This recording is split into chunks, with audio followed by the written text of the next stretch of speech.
Peço que você abra sua Bíblia comigo em Filipenses capítulo 4, versículo 4. Filipenses 4, versículo 4.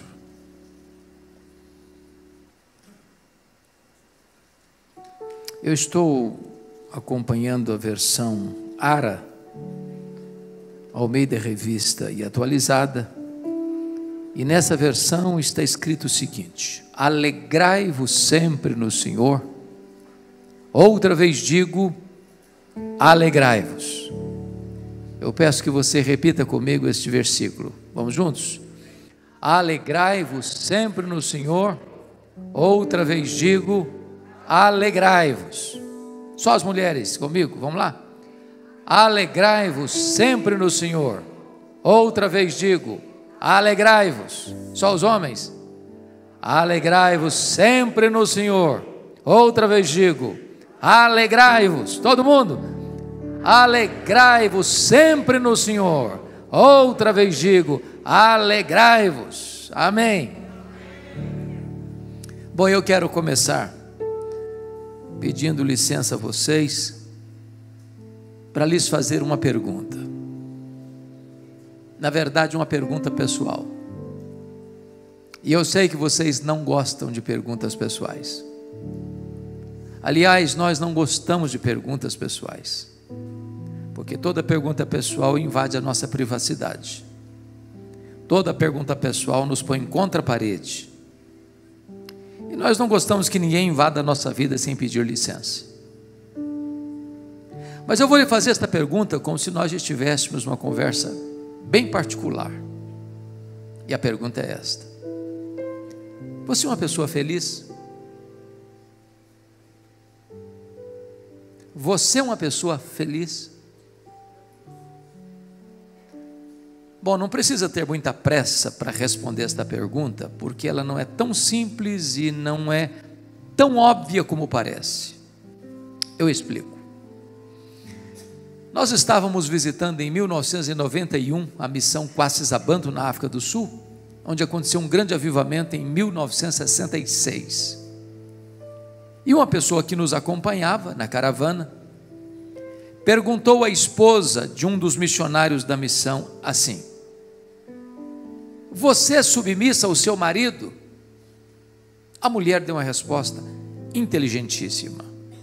Ela respondeu assim: eu posso lhe garantir que o meu marido me ama, mas se eu sou submissa a ele ou não, essa pergunta não tem que ser feita a mim, essa pergunta tem que ser feita a ele. Eu achei fantástica a resposta. Então vou mudar minha pergunta. Seu marido pode garantir que você é uma mulher feliz?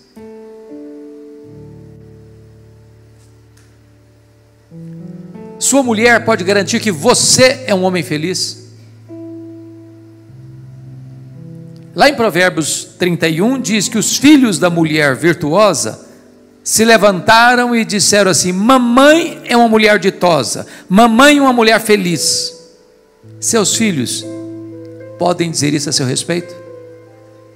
Seus pais podem dizer isso a seu respeito? Seus parentes podem dizer isso a seu respeito? Seus colegas de trabalho podem dizer isso a seu respeito? Os membros da sua igreja podem dizer isso a seu respeito? Paulo escreveu este texto sobre alegria, preso, algemado, acusado pelos seus irmãos. A alegria aqui não é substantivo, é verbo, e verbo no imperativo. A alegria é um mandamento divino. Isso porque o evangelho que nos alcançou é boa nova de grande alegria. O reino de Deus que está dentro de nós é a alegria no Espírito Santo. O fruto do Espírito é a alegria. A ordem de Deus é alegrai-vos, e a alegria do Senhor é a nossa força.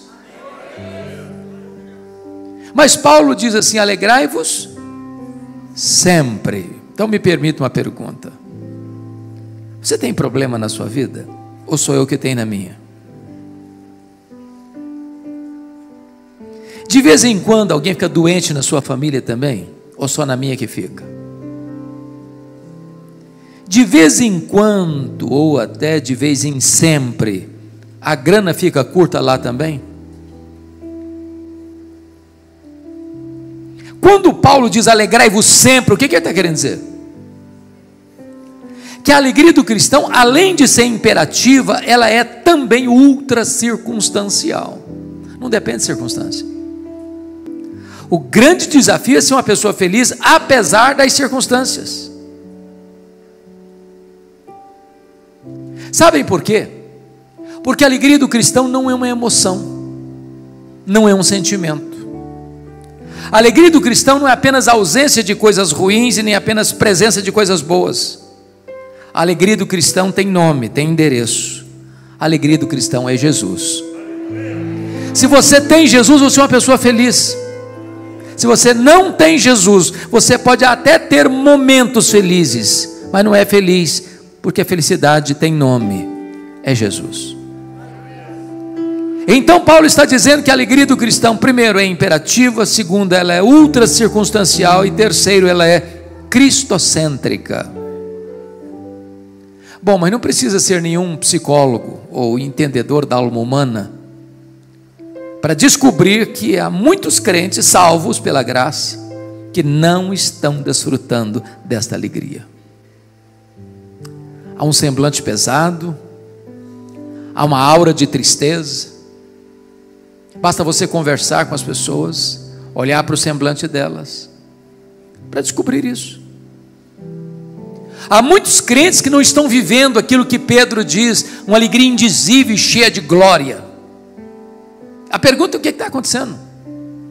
Quem está roubando a alegria dos crentes? Quem está saqueando a cidadela da nossa alma? Quem está espoliando esse tesouro celestial que deveria banhar-nos e aspergir-nos? Parece-nos que esta carta, a carta da alegria, foi escrita para nos mostrar quais são esses ladrões que estão roubando a nossa alegria. Cada capítulo desta carta trata de um ladrão diferente. Com a Bíblia aberta comigo em Filipenses, por favor, peço que você me acompanhe. Em primeiro lugar, confira aí capítulo 1, versículo 12. Paulo diz assim: meus irmãos, eu quero cientificar-vos que as coisas que me aconteceram, ou as coisas que me têm acontecido, têm antes contribuído para o progresso do Evangelho. Preste atenção, as coisas que me aconteceram, ou que me têm acontecido, as coisas que nos acontecem, são as circunstâncias da vida. E as circunstâncias da vida são o primeiro ladrão da alegria. Sabe por quê? Porque as coisas acontecem conosco, querendo ou não, gostando ou não, planejando ou não. Elas acontecem ao arrepio da nossa vontade, à revelia do nosso querer. Chegam de súbito, sem aviso prévio, e põem às vezes a nossa vida de ponta cabeça. É um acidente grave, é uma doença dolorosa, é um divórcio amargo, é um luto traumático, é um acidente que deixa cicatrizes. Circunstâncias. Imagine comigo, você ainda é um médico por um exame de rotina, e lá descobre que está com uma doença grave. Imagine comigo um pai e uma mãe que cria uma menina com todo o desvelo, e o pai leva essa menina ao altar no dia do casamento, na expectativa de que ela vai construir uma história belíssima de felicidade, para descobrir em seguida que essa menina casou-se com um homem rude, que vai destruir a alma dela, que vai virar um pesadelo na vida dela. Ou imagine um pai e uma mãe que cria um menino com todo amor, e daqui a pouquinho se envolve com amizades erradas, e frequenta lugares errados, e começa a praticar coisas erradas, ou se transforma num dependente químico, ou a vida entra pelo corredor escuro e escorregadio das liberdades sem limites, caindo no abismo da licenciosidade. Se você não tomar cuidado, isso leva embora a sua alegria. Imagine um casamento de 15, 20, 30 anos. De repente um fato acontece e a vida se transtorna. Se você não tomar cuidado, isso leva embora a sua alegria. Circunstâncias. Quando Paulo escreve dizendo: meus irmãos, eu quero que vocês entendam que as coisas que me aconteceram têm contribuído para o progresso do Evangelho, eu preciso perguntar para Paulo: do que você está falando, Paulo? Do que você está falando? Que circunstâncias são essas? E ele poderia resumir para nós assim: olha, eu fui perseguido em Damasco, eu fui rejeitado em Jerusalém, eu fui esquecido em Tarso, eu fui apedrejado em Listra, eu fui açoitado em Filipos, eu fui escorraçado em Tessalônica, eu fui enxotado de Bereia, eu fui chamado de tagarela em Atenas, eu fui chamado de impostor em Corinto, eu enfrentei feras em Éfeso, eu fui preso em Jerusalém, eu fui acusado em Cesareia, eu enfrentei um naufrágio para Roma, eu fui picado por uma cobra em Malta, eu cheguei em Roma preso e algemado. Mas eu quero que vocês saibam que as coisas que me aconteceram têm antes contribuído para o progresso do Evangelho.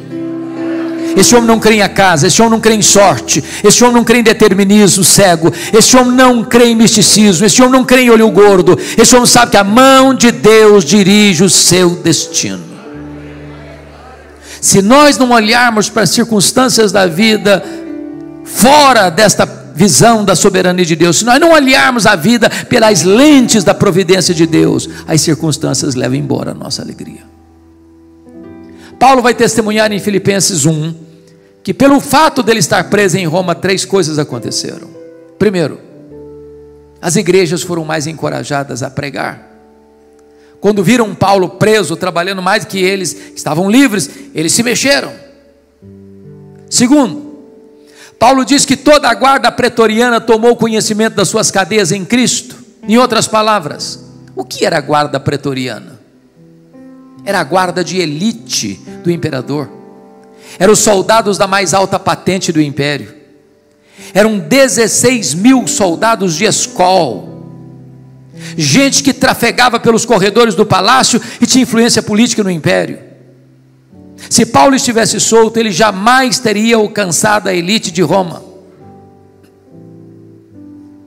Nero não sabia, claro, mas Deus o havia constituído em presidente das missões estrangeiras do império, porque botou lá dentro do palácio o maior evangelista da igreja e diante dele o seu auditório. Paulo estava ali sob a égide do imperador Nero, e por isso tinha que ter um soldado algemado com ele todo dia, 3 turnos por dia, durante 2 anos, em rodízio, dando oportunidade a que Paulo evangelizasse toda a guarda pretoriana. Depois de 2 anos, toda a guarda pretoriana estava evangelizada, e ele escreve no capítulo 4, verso 22, os santos vos saúdam, especialmente os da casa de César. Porque Paulo estava preso, em terceiro lugar, ele não podia viajar, como era seu desejo. O que ele fez? Começou a escrever cartas, as cartas da primeira prisão, Efésios, Filipenses, Colossenses, Filemon. Se Paulo estivesse solto, talvez nós não teríamos essas joias na nossa Bíblia. Às vezes você olha para a vida, parece que está tudo de ponta cabeça. Paulo queria chegar em Roma, Deus o queria em Roma, ele tinha planejado chegar em Roma e ali ficar com a igreja, e ali contribuir com o crescimento da igreja, e dali ser enviado para a Espanha, mas ele chegou algemado. O plano dele foi frustrado, mas o plano de Deus não pode ser frustrado. Os caminhos de Deus são mais altos, os pensamentos de Deus são mais altos que os nossos. Então, quando você achar que a sua vida está de ponta cabeça, Deus pode estar escrevendo o capítulo mais importante da sua história. Olhe para a vida na perspectiva da soberania de Deus, para as circunstâncias não roubarem a sua alegria. Vamos ao segundo ladrão da alegria. Confira comigo o capítulo 2, versos 3 a 5. Paulo diz assim: nada façais por partidarismo ou vanglória, mas por humildade, considerando cada um os outros superiores a si mesmo. Não tem visto o que é propriamente seu, senão também cada qual o que é dos outros. Tende em vós o mesmo sentimento que houve também em Cristo Jesus. O segundo ladrão da alegria são as pessoas. E eu preciso admitir, irmãos, que nós sofremos mais por causa de gente do que por causa de coisas. As pessoas nos fazem chorar mais do que as circunstâncias. Sabem por quê? Porque as pessoas nos decepcionam e nós decepcionamos as pessoas. Nós não viemos de uma família perfeita. Nós não somos uma pessoa perfeita. Nós não nos casamos com uma pessoa perfeita. Nós não temos filhos perfeitos. Nós não frequentamos uma igreja perfeita. Logo, nós vamos ter queixas uns dos outros. Por isso, não tem vida saudável, não tem casamento saudável, não tem família saudável, não tem igreja saudável sem o exercício do perdão. Se você não perdoar, diz a Bíblia, você não pode orar. Se você não perdoar, você não pode trazer sua oferta ao altar. Se você não perdoar, você não pode adorar a Deus. Se você não perdoar, você não pode ser perdoado. Se você não perdoar, você não tem paz. Você entrega aos verdugos da consciência, aos flageladores da alma. Agora, o perdão não é fácil, mas é necessário. Talvez uma das dores mais agudas que eu já tive na vida, e já tive muitas, aconteceu no meu primeiro ano de pastorado.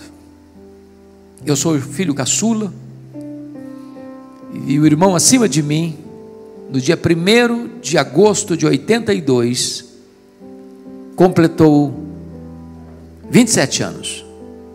No dia 2 de agosto, no dia seguinte, ele foi assassinado brutalmente, com 11 golpes de faca, todos mortais, pelo primo primeiro da sua esposa, gente criada conosco. Quando eu recebi o telefonema, foi como um soco na boca do meu estômago. Eu perdi a voz. Quando Deus me devolveu as forças, a primeira palavra que Deus botou na minha boca foi esta: eu perdoo o assassino. Eu não tinha outra opção. Ou perdoava ou adoecia. Ou perdoava ou minha vida transformar-se-ia no inferno. Ou perdoava ou teria que abandonar o ministério. Mas eu posso lhes garantir que o perdão é maior que o ódio. O perdão cura, o perdão liberta, o perdão restaura. O perdão é a asepsia da alma, o perdão é a faxina da mente, o perdão é a alforria do coração. Perdoar é uma questão de bom senso, porque se você guardar mágoa, eu posso lhe garantir isso, você vai conviver 24 horas por dia com quem você menos gostaria de conviver na vida. Essa pessoa vai manter você num cabresto, numa masmorra emocional. Você vai chegar em casa cansado para tirar uma soneca, e essa pessoa chega com você e vira o seu pesadelo. Você vai chegar em casa com fome, e a pessoa se assenta à mesa com você e tira o seu apetite. Você vai sair de férias com a família, essa pessoa pega carona com você e estraga as suas férias. A única maneira de ter saúde emocional e espiritual e ser livre é perdoar. Mas tem gente que me diz assim: pastor, é fácil falar disso, mas se o senhor me escutar, o senhor vai me dar razão. Não dá não. Sofri muito, fui muito machucado, muito ferido, muito abusado, tomei muito prejuízo. O senhor vai me dar razão, não dá para perdoar não. Eu só fui entender perdão no dia que eu entendi uma parábola que Jesus contou, a parábola do credor incompassivo. Jesus contou que um rei acertava as contas com seus súditos e encontra um que lhe devia 10.000 talentos. Não tendo com que pagar, o rei mandou vender seus filhos. O homem disse: tem misericórdia de mim. E o rei teve misericórdia dele e perdoou a dívida de 10.000 talentos. Lá na frente, aquele homem perdoado encontrou um conservo que lhe devia 100 denários. Também não tinha com que pagar. Pediu mercê, misericórdia, e o homem perdoado disse: não, eu não perdoo, não, eu não tenho misericórdia, não, paga o que me deves. O rei ficou sabendo disso, ficou muito irado, mandou chamá-lo e disse: servo malvado, eu te perdoei a dívida de 10.000 talentos e não perdoaste o teu conservo 100 denários? Pois serás entregue aos verdugos, aos flageladores, até que pagues o último centavo. E a parábola termina assim, Jesus contando: assim vosso Pai Celeste vos fará, se do íntimo não perdoardes uns aos outros. A parábola terminou, e eu não entendi quase nada, quase nada. Sabe por que eu não entendi quase nada? Eu não sei quanto vale 10.000 talentos, e eu também não sei quanto vale 100 denários, não é a minha moeda. Ficou dito pelo não dito. Na verdade, Jesus não contou uma parábola, ele contou uma hipérbole. Era impossível que um judeu no primeiro século devesse 10.000 talentos. O que são 10.000 talentos? Um talento são 35 quilos de ouro. 10.000 talentos são 350.000 quilos de ouro. Para vocês terem uma ideia, todos os impostos da nação durante um ano eram 800 talentos. 10.000 talentos eram todos os impostos da nação durante 13 anos. Naquela época o salário de um trabalhador era 1 denário por dia.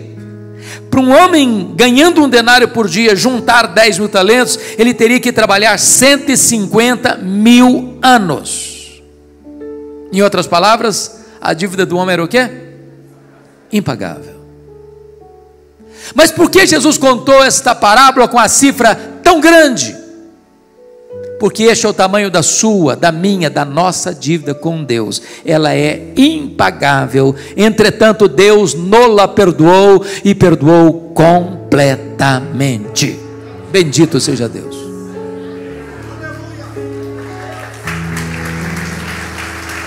Ali na frente, aquele homem encontra alguém que lhe deve 100 denários. O que são 100 denários? São 100 dias de serviço. Quem acabara de receber um perdão de 150.000 anos, não está liberando um perdão de 3 meses e 10 dias. Qual é a proporção de 10.000 talentos para 100 denários?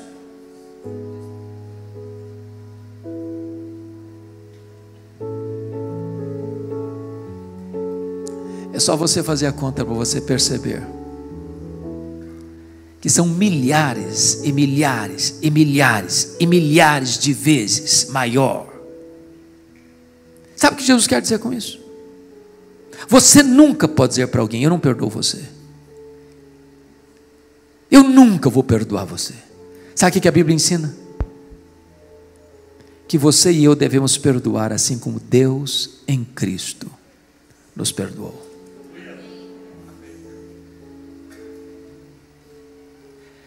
10.000 talentos são 600.000 vezes mais do que 100 denários. E sabe o que a Bíblia diz? Que Deus perdoa os nossos pecados e deles não mais se lembra. Talvez você diga: pastor, mas é aí, exatamente aí que eu me encrenco. Porque perdoar até que eu perdoo, mas esquecer não esqueço não. E eu lhe pergunto nesta noite: você não esquece mesmo? Porque se você não esquece, eu tenho uma boa notícia para lhe dar. Significa que você não tem amnésia.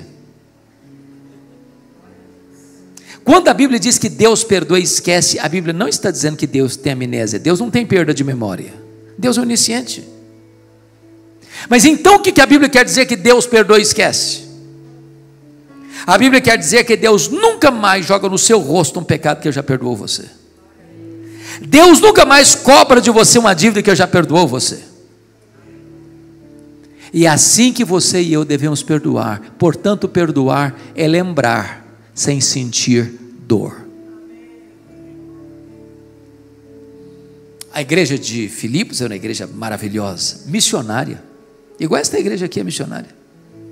Aliás, foi a única igreja que se associou com Paulo no que tange a dar e receber durante todo o seu ministério. Ajudou Paulo em Tessalônica, ajudou Paulo em Corinto, ajudou os pobres da Judéia, ajudou Paulo quando estava preso em Roma.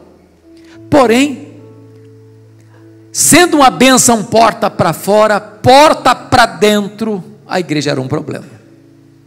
Pasmem vocês, até as mulheres estavam brigando na igreja. Irmãos, quando as mulheres brigam na igreja, porque a coisa está feia. Lá no capítulo 4, verso 2, ele diz: rogo a Evódia, rogo a Sintique, pensem com cordialmente no Senhor. As duas líderes da igreja batem a cabeça. No dia que a Evódia dirigiu o louvor, a Sintique não aparecia na igreja. Elas não conseguiram resolver o problema sozinhas, foi preciso que um outro irmão fosse lá ajudá-las, para ver se entrava em entendimento. Tinha gente na igreja que trabalhava desde que ele aparecesse, vanglória. Tinha gente que trabalhava desde que o grupinho deles aparecesse, partidarismo. Tinha gente narcisista na igreja, só pensava nele mesmo. Eu acho que tinha gente dizendo para Paulo: Paulo, você está longe daqui, tem gente complicada, Paulo, aqui, tem gente que dá azia em copo de bicarbonato. Não dá não, Paulo. Aí Paulo responde assim: então tende em vós o mesmo sentimento que houve também em Cristo Jesus, porque ele, sendo Deus, não julgou como usurpação o ser igual a Deus, antes a si mesmo se esvaziou, assumindo a forma de servo, e se humilhou até a morte, morte de cruz. E ele estava pregado naquela cruz, e as pessoas que cuspiram nele, as pessoas que esbordoaram a cabeça dele, as pessoas que estavam blasfemando dele, ele ora e diz: Pai, perdoa-lhes, porque não sabem o que fazem. Assim como Deus em Cristo nos perdoou, devemos nós também perdoar. Se você tem pendência no seu coração, tome a decisão hoje,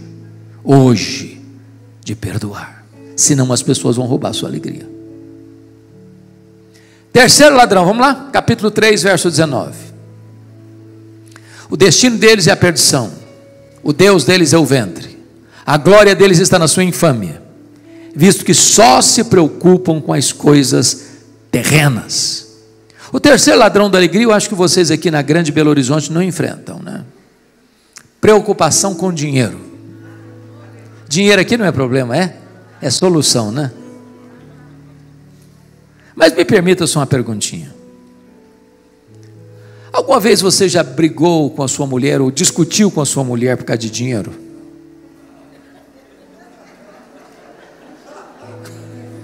Vocês são muito crentes, eu sei que essas coisas não acontecem entre vocês. Alguma vez você já discutiu com o seu marido por causa de dinheiro? Porque se vocês falarem para mim que nunca, eu vou duvidar da honestidade de vocês. Porque as pessoas brigam por causa de dinheiro, brigam porque tem dinheiro, brigam porque não tem dinheiro, brigam porque tem muito dinheiro, brigam porque tem pouco dinheiro, brigam porque não tem dinheiro nenhum. Mas sempre brigam. O dinheiro é o maior pomo de discussão das famílias hoje. Aliás, dinheiro, irmãos, é muito mais do que uma moeda. Dinheiro é uma entidade. Dinheiro é um espírito. Dinheiro é mamon. Dinheiro é o maior ídolo deste mundo. É o ídolo mais adorado da nossa geração. É o maior feitor de escravos da nossa geração. Por amor ao dinheiro, pessoas se casam e descasam. Por causa de dinheiro, pessoas corrompem e são corrompidas. Por causa de dinheiro, pessoas mentem. Por causa de dinheiro, pessoas matam. Por causa de dinheiro, pessoas morrem. O grande problema é que algumas pessoas só se preocupam com as coisas terrenas. Gente que levanta de madrugada, gente que vai dormir tarde, gente que come penosamente o pão que granjeia, porque só se preocupam com as coisas terrenas. Dr. Toncini, no seu livro O Lado Oculto da Globalização, isso nós vivemos hoje a realidade da economia global. Isso é fato, né? Isso é fato. Estoura uma bomba lá na Bolsa de Nova York, Singapura, Tóquio. O tremor acontece na hora, no seu bolso, aqui e agora. Um exemplo simples disso foi o que aconteceu no mercado imobiliário americano de 2008, vocês acompanharam. A bolha estourou, a crise chegou, mas não afetou só a economia americana, não, afetou a economia mundial.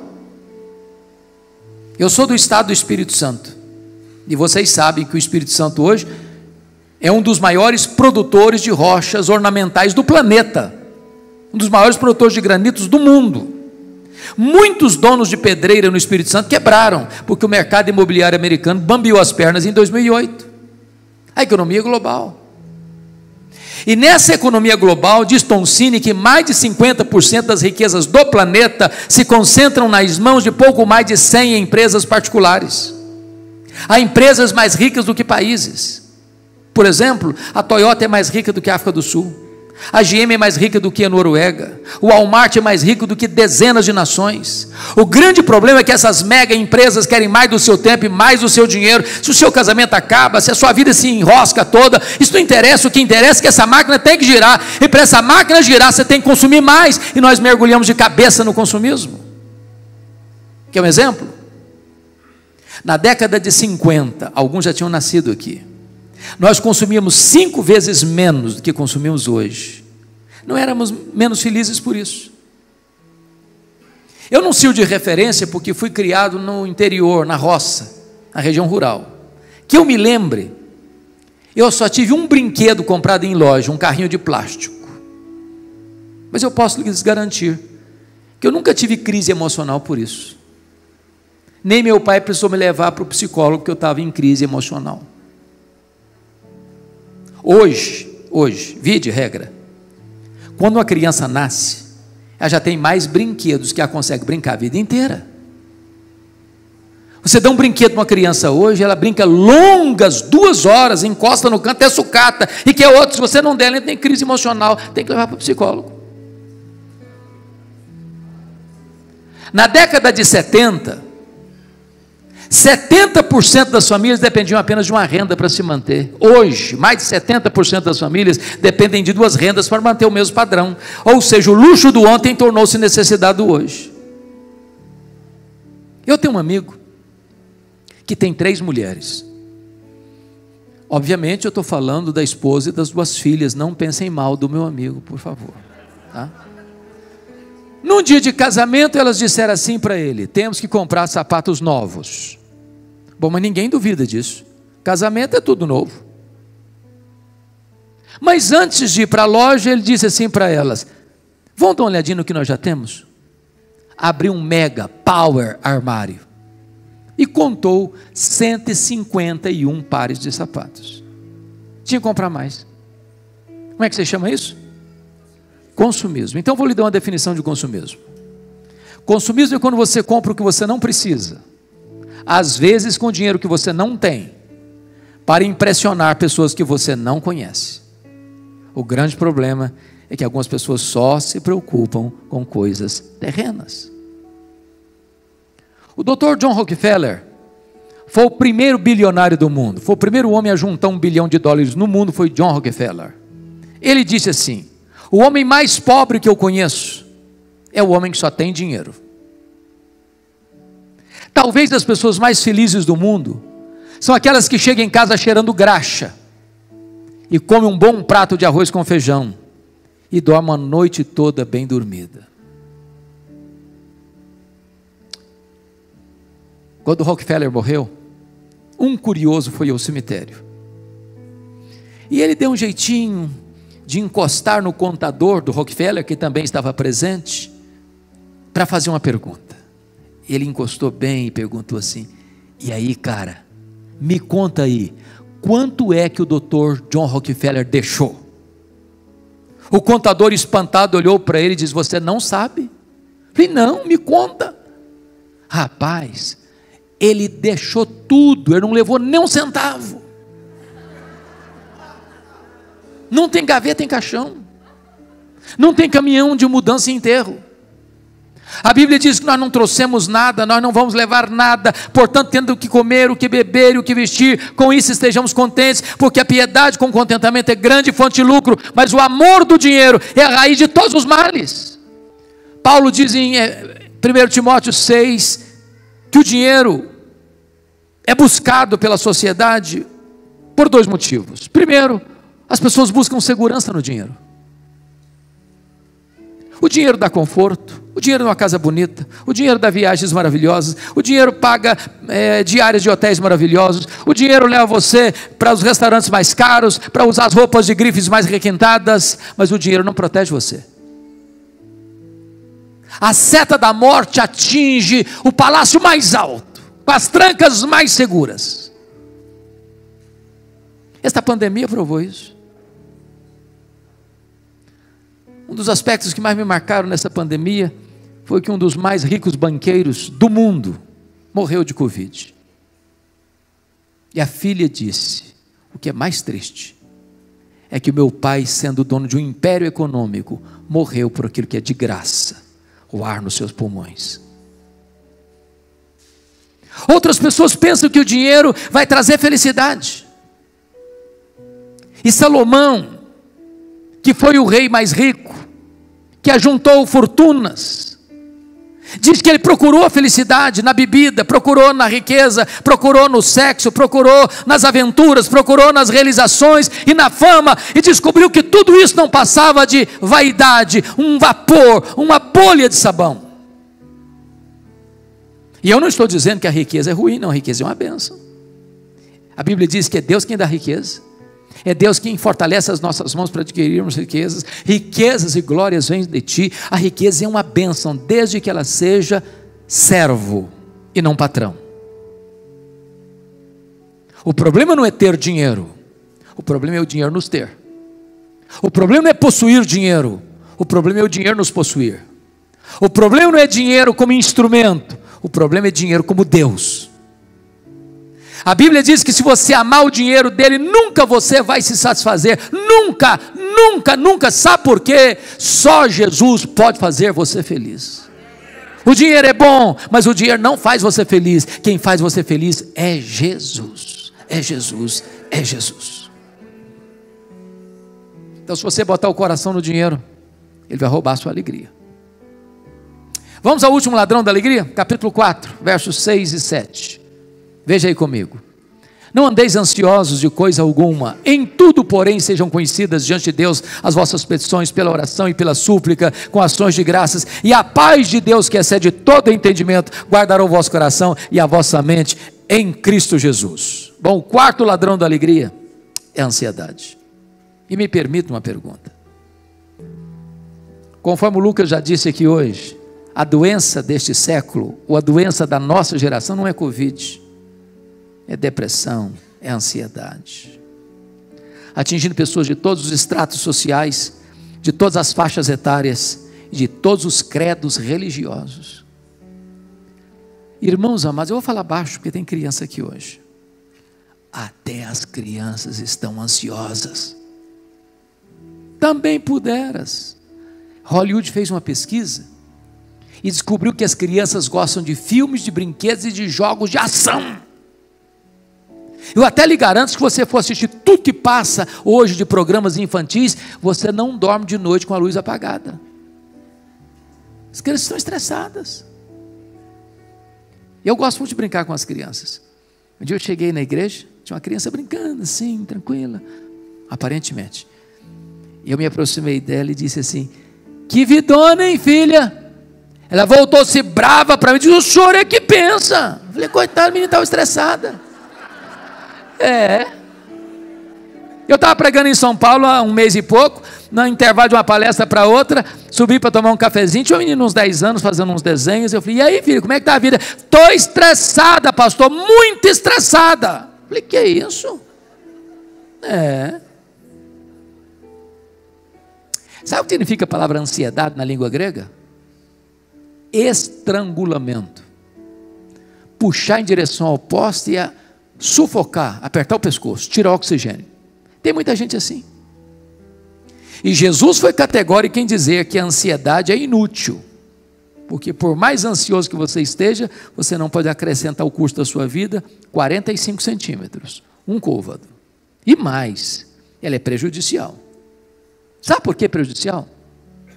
Ansiedade é quando você se preocupa, sofrendo hoje, por um problema que talvez aconteça amanhã. E 70% dos assuntos que nos deixam ansiosos nunca vão acontecer. Mas a gente sofre assim mesmo. Quando eu era seminarista em Campinas, um dia eu levantei de madrugada para tomar água, o bebedor ficava no corredor, e eu me levantei de pé por pé, para não acordar ninguém. De repente eu olho a porta do quarto de um colega aberta, e quando eu olhei, ele estava chorando, mas chorando mesmo, a cântaros, convulsivamente, soluçando. E eu entrei apressadamente, disse, o que aconteceu? Morreu alguém da sua família? Tem alguém no hospital? O que está acontecendo? Ele disse, eu estou com medo da minha mãe morrer. Eu falei, qual o problema dela? Não, ela não está doente não, só estou com medo dela morrer um dia. Eu falei, rapaz, deixa sua mãe viver, homem. Tem 40 anos isso, a mulher está viva até hoje. Pior do que isso, uma mãe que entrou no meu gabinete com a criança de 3 anos, uma menina de 3 anos no colo, chorando, não era a criança chorando, a mãe chorando. Falei, o que está acontecendo, mãe? O que houve? Eu estou com medo da minha filha crescer e não casar. Falei, mas nem cresceu ainda. Ansiedade. Como é que resolve isso? Qual o remédio para isso? Paulo diz, não andeis ansiosos de alguma coisa, é isso?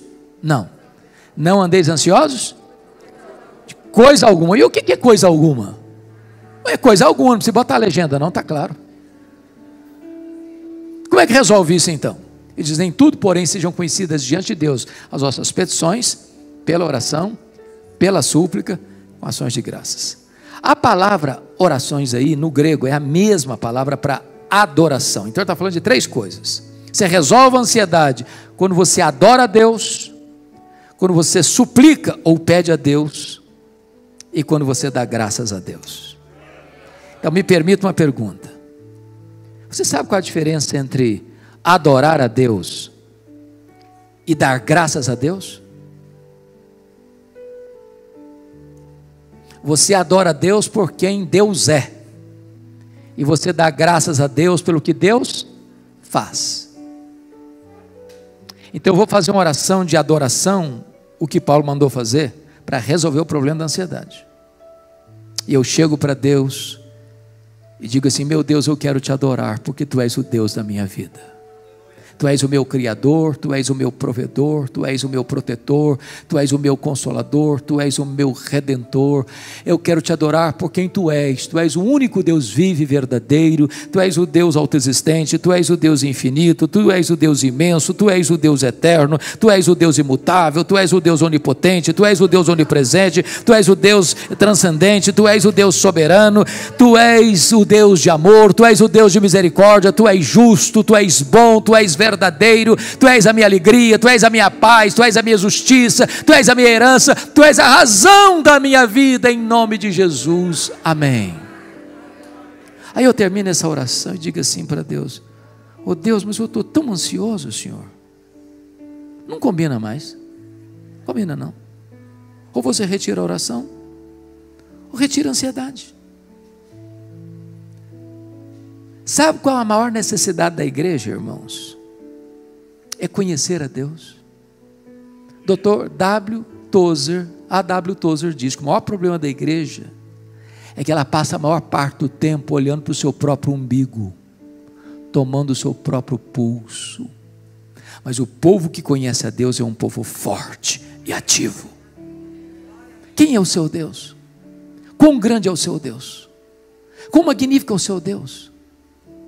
O seu Deus é aquele que mede as águas na concha da sua mão. O seu Deus é aquele que pesa o pó das montanhas em balança de precisão. O seu Deus é aquele que mede os céus a palmos. O seu Deus é aquele que espalha as estrelas no firmamento, e por ser forte em força e grande poder, quando as chama pelo nome, nenhuma só delas vem a faltar. O seu Deus é aquele que olha para todas as nações da terra e considera todas elas como um pingo que cai num balde, como um pó numa balança de precisão, como um vácuo, como nada, como menos do que nada. Este é o seu Deus, este é o seu Pai, que está dizendo para você: não ande ansioso de coisa nenhuma, não ande ansioso.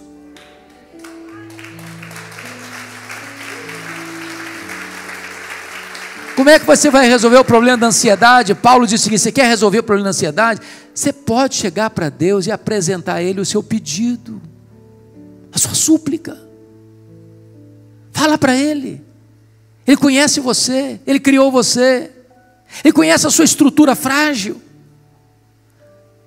Eu disse hoje aqui que, pela graça de Deus, eu concluí domingo passado o comentário de Salmos, e eu estou tão encantado com Salmos. Você tem Salmo de lamento, Salmo de louvor, Salmos imprecatórios, Salmos penitenciais, Salmos messiânicos, mas a maioria dos Salmos não é de louvor não, é de penitência, é de choro, é de dor, é de lamento, é de angústia. Quando o salmista chega para Deus: meu Deus, até quando, Senhor? Eu estou sofrendo, está doendo, está machucando, ele está aflito, ele está angustiado. Então abra o seu coração para Deus, conta para Ele o que você está passando, as suas noites indormidas, as suas madrugadas insones, as suas lutas, os seus gemidos, os seus lamentos de alma e de angústia e dor. Fala para Ele, Ele se importa com você, Ele é seu Pai.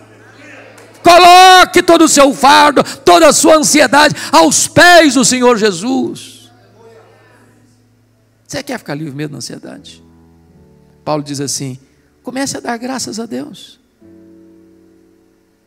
Comece a dar graças a Deus. E eu tenho encontrado, Lucas, aquilo que você falou, eu tenho encontrado crente lamentando, murmurando, mas como dar graças? Eu perdi meu emprego, como dar graças? Eu fechei meu comércio, como dar graças? Eu fechei as portas do meu trabalho, como dar graças? Eu enterrei alguém amado da minha família, como dar graças? Se você não encontrou ainda motivo para dar graças, me permita lembrar algumas coisas. Quanto vale o fato de você estar enxergando nessa noite? Quanto vale? Por quanto você venderia os seus olhos? Quanto vale o fato de você estar me ouvindo nesta noite? Quanto vale? Quanto vale você ter pernas para andar? Quanto vale? Quanto vale você ter mãos para trabalhar, para abraçar? Quanto vale? Quanto vale você ter um cérebro que está funcionando, por isso você está aqui e não vegetando? Quanto vale? Quanto vale você ter um coração que bate 140.000 vezes por dia? Quanto vale? Jogando vida para dentro do seu corpo? Quanto vale? Quanto vale você ter 2 pulmões que enchem de ar o seu peito e mantém você vivo? Quanto vale isso? Você não está num respirador mecânico? Quanto vale isso? Quanto vale você ter 2 rins que filtram as impurezas do seu corpo e você não está numa máquina de diálise? Quanto vale isso? Quanto vale você ter uma casa para morar? Quanto vale você ter uma cama para dormir? Quanto vale você ter roupa para vestir? Quanto vale você ter pão na sua mesa? Quanto vale você ter uma família? Quanto vale você ter amigos? Quanto vale você ter a igreja? Quanto vale você ter Jesus? Quanto vale você ter um nome escrito no livro da vida? Quanto vale isso? Pare de lamentar, pare de reclamar, pare de murmurar e comece a dar graças a Deus.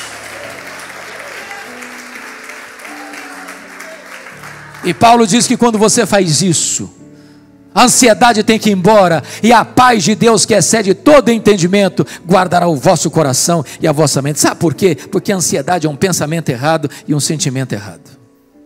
E a palavra guardará no grego é montar guarda, é montar sentinela. Deus põe uma soldadesca ao redor da sua cabeça e do seu coração. Quando a ansiedade quer vir, ela não consegue mais. É por isso que Paulo pôde dizer de dentro de uma cadeia, dentro de uma prisão: alegrai-vos sempre no Senhor. Outra vez digo, alegrai-vos. Então eu quero terminar. Eu quero terminar pedindo licença a vocês para lhes fazer uma pergunta. Aliás, para lhes fazer uma pergunta pessoal. E eu sei que vocês não gostam de perguntas pessoais. Aliás, nós não gostamos de perguntas pessoais, porque toda pergunta pessoal invade a nossa privacidade e nos põe contra a parede. E nós não gostamos que ninguém invada a nossa vida sem pedir licença. Mas eu vou lhe fazer essa pergunta como se nós estivéssemos uma conversa bem particular. E a pergunta é esta: você é uma pessoa feliz? Você é uma pessoa feliz? Que Deus nos ajude a dar essa resposta. Amém.